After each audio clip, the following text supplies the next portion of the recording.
Finally tonight, a story from the beaches of Little Compton, Rhode Island. Rhode Island PBS Weekly senior producer Justin Kenny brings us the story of one nonprofit knocking down barriers to surfing for children with disabilities. At Gnome Surf, we surf with over 3,000 athletes and families. What we do is surf therapy. Our athletes at Gnome Surf are typically neurodivergent. We're for all kids.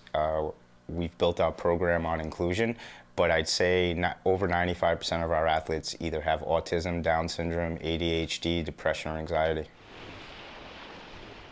Cash and Hollis are 13 years old. They're twin boys. They were diagnosed at 15 months of age with autism and a handful of other diagnoses.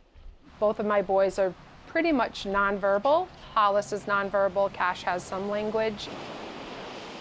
These are kids that typically do not get invited to birthday parties or sleepovers. To see them having fun, doing something that typical kiddos do, it's a feeling like no other. Every time I stand on that shore and I watch my kids out on the board, I always think to myself, this is what parents of typically developing children must feel like when they watch their kids play baseball or football or soccer, and you just feel so proud. Abby wasn't meeting milestones, so eventually around 6 months, her pediatrician suggested that we look at an MRI to maybe see if there's anything else going on. On that MRI, it showed that she had lesions on her brain, and then elevated lactate, which were consistent with Lee's. So at that point, what they knew about Lee's disease, which is a mitochondrial disease, they said she had about 2 years to live. That has since changed. She's 11, she's been in a drug study, and we're just trying to do as much as we can to live a full life for our whole family, and Abby getting out doing stuff like surfing and horseback riding, and try to do what we can. Abby loves adventure and she loves water. That's one thing, any type of water play, water activity always brings her to life. When we had the opportunity to try surfing, I was like, we'll try it. I was a little nervous of how they would support her since she's 100% reliant on somebody to hold her up. She can't sit up on her own, she can't walk. So I just saw some videos and I said, well, they seem to have a good handle on it.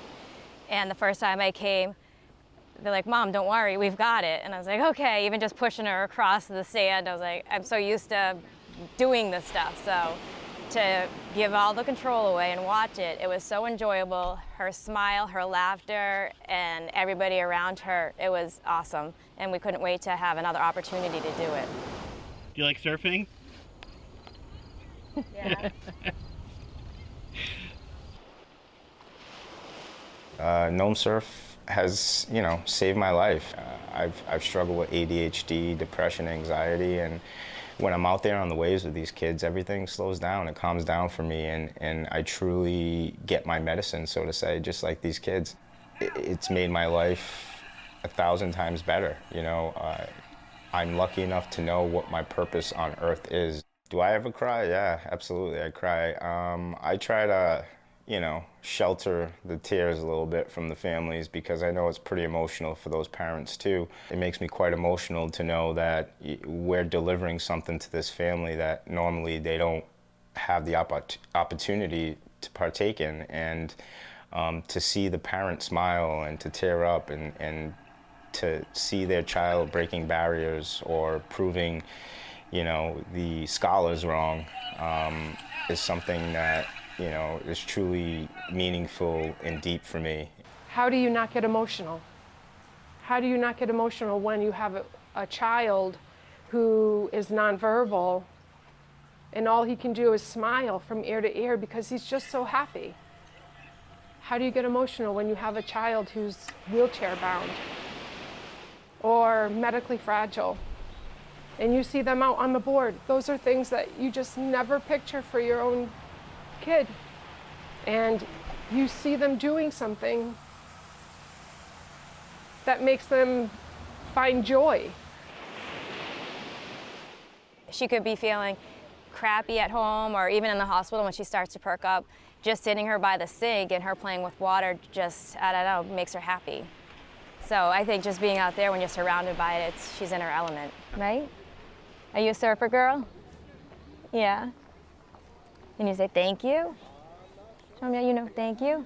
Thank you.